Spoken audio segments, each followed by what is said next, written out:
So this one's long, but there's a lot of information. Hello YouTubers, this is the noobifier. There was an 8-hour live stream hosted from CON42 on the weekend. Here's what you need to know. CON42 is a premier Star Citizen fan event that's ran from 4 p.m. for the rest of the day on the 22nd of April 2023. The event was hosted in the Willy Brandt Hall near Frankfurt, which is great because that made it very easy for CIG staff to make an appearance and participate. Despite missing the show in person this year, my hope is by highlighting it, more of you who would have gone will be aware of it and will watch out for it in the future.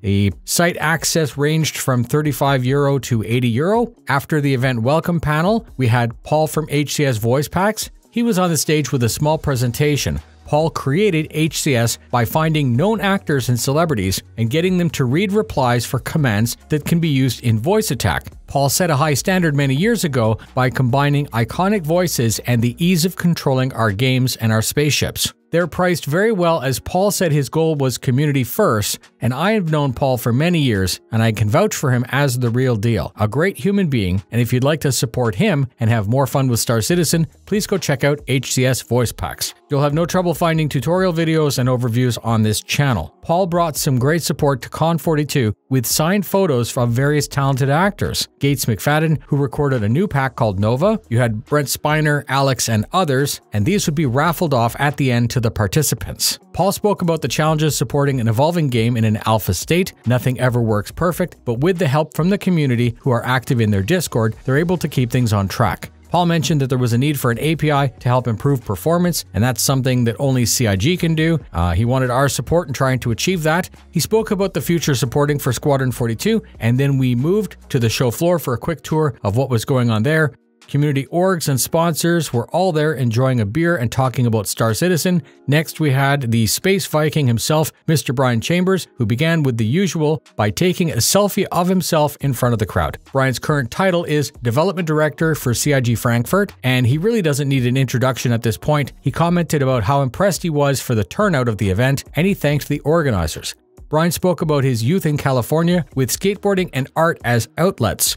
He has a degree in fine arts. Being creative led him naturally to his start in the film industry as a set builder, but he was always interested in gaming. After many years, his work evolved to motion capture and computer graphics. A long time ago at Gamescom, Brian was looking for work, and with his background, when he heard that Chris was interested in growing, he basically applied for the job and then started what was a 6-person team, and then the next month, they were up to 19 people. The rest is history. Brian was asked about the development, and Brian acknowledged that Star Citizen is a beast, and he spoke about how amazing it is that the team has grown to over 1,000 people. They still have the flexibility of a small company, but with that manpower, they're able to pivot and change as the need arises. He's excited to get Squadron 42 into our hands, and of course that is his primary focus. He knows about our appreciation for his status in the company, and he thinks it's fun and funny that we love him for being genuine, and he said that he appreciates our support. He was asked about the pandemic and then spoke about the work that was done to get ready to work from home. Once the lockdown began, they had already worked to mitigate and prepare. Brian was asked why Star Citizen. He replied ambition, and this is hilarious because that's exactly the same reason that I like the project. It's so unlike anything, and people said that it would be impossible, but here we are. Brian was asked if he plays Star Citizen often in his free time, and he kind of giggled and said no, but he did confirm that when he's at work, he often has a streamer playing in the background, so he still feels very connected and immersed to the state of the game. Brian was asked about his working relationship with Aaron Roberts. He said that Aaron drives the PU at the top level, but then Brian said that he enjoys the latitude and control that he has directing his team. There's obviously overlap in these two teams, but they always get the job done and they always keep things on track. After a quick break, we had a panel with Admiral Esports. No introduction needed. However, we had the pleasure of hearing from Corsair and Crucian. They spoke about the early days of Admiral Esports that evolved larger and expanded to new events. They spoke about the community support that grows each year, saying that the last show had 1,200 people participating either as staff or as a racer. They spoke more about the early days, and I strongly recommend following them on Twitter or Twitch so that you can be first to know when they go live. Support the backers who do more to make our game great. They said that with the Cyclone being released, Corsair decided to replicate the Dakar rally, but in-game with a basic set of rules. They said they were super happy and proud of the production quality of the broadcast. Crucian was asked what vehicle was his favorite, and he said that CIG needs to get the Ranger in engine, as it would be sensational to add that vehicle to the events. After a quick break, we had the judging for the cosplay contest, and then we had a developer Q&A. Dan was asked about our ability to physically modify the planetary surface, such as adding tunnels. He said that that was not an immediate goal, but he didn't rule it out as a possibility.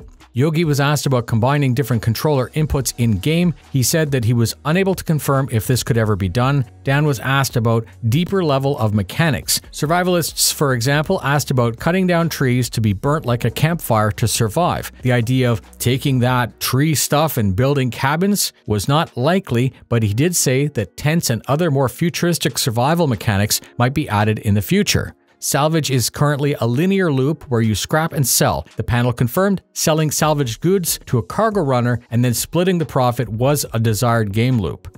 They were asked if there would be various types of hull scrapers like how we have for mining. The reply was that currently there was no need for that diversity, so that might not be required and you might not get that. Yogi was asked about ship armor plating. He said that they do have a prototype Gladius that was made for testing. He said the back-end systems required to add all of this to the game was maybe still several years out.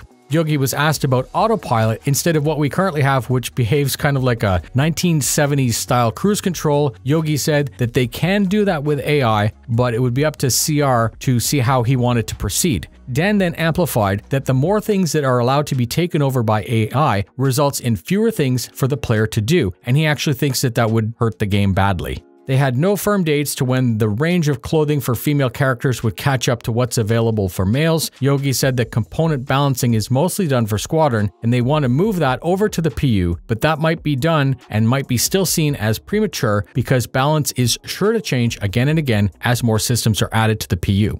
Yogi was asked about trade and trucking style missions, and he said that they're not currently working on that, but that the commodity prices for 3.19 are being tweaked to improve trade gameplay in general. The question for parachutes was asked once again. The panel of three and the crowd all giggled because this question is asked all the time and it is really something we need, and they didn't mention anything more about the question. They just kind of sidestepped it. Component salvage is being added to 3.19 and there is some possible issues as this is basically another type of loot generation. They spoke about some different ways that they might mitigate that. There was a question having to do with ship concept sales and the pipeline backlog. How many more ships was the question that we can expect, and Dan had no number, but he did say that the ships are the soul of the game project. Players love new ships, and it doesn't seem as if there are any plans to stop releasing new ships. There was a watermelon up on the table, and Twitch chat wanted to know why. They just didn't answer that.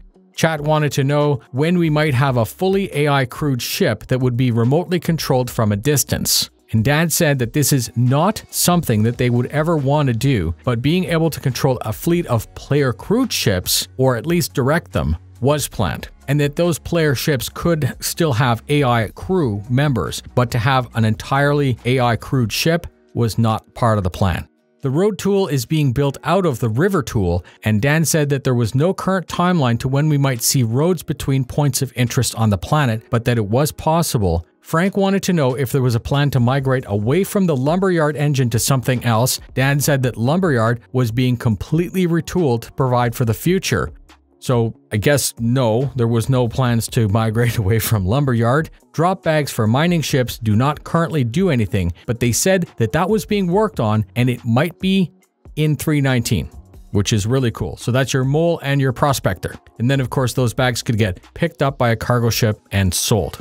Fantastic. Dan was asked about suffocation due to a fire that might have been started in a ship, and Thorstead simply said yes, that was planned, that was a thing. Dan said that org tools are lacking and that needs to be addressed, but it sounded as if there was no real data when that plan might start. Dolby Atmos support is already planned to be supported. One-click outfit changes are needed, but Dan said that there was no specific date when that would be added. There are currently no plans to add ChatGTP to any aspect of Star Citizen. They were asked if there could be paint skins that would work homogeneously on all ships that a player would own. So for example, I would buy, let's say, a red paint and I could apply it to any ship that I own. Dan said that that made sense, but that it was not being worked on. The large central landing pad in Hurston is planned to be usable, but Dan confirmed that it would not only be limited limited to hero buildings. We are actually more likely to see general landing zones on all of the smaller buildings before we see it on the hero buildings because those are bespoke.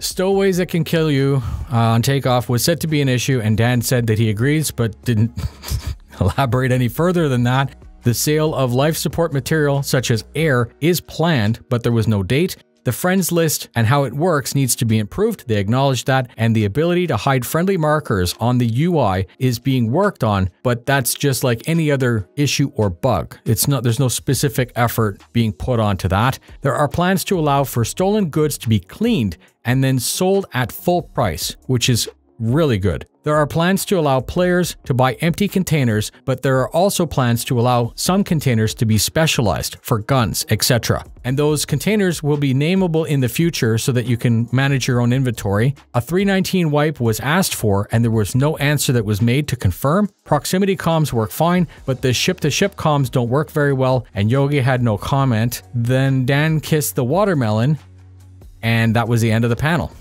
My comprehension of German is very low, but as far as I gathered from the rest of the stream, it was basically giving away all the raffle prizes, and that's it. A great community event and tons of fun to watch. I have links for the VOD and the website up. Go check them out. Please share this rundown wherever you can to support our community. Fly safe, and I'll see you in the verse.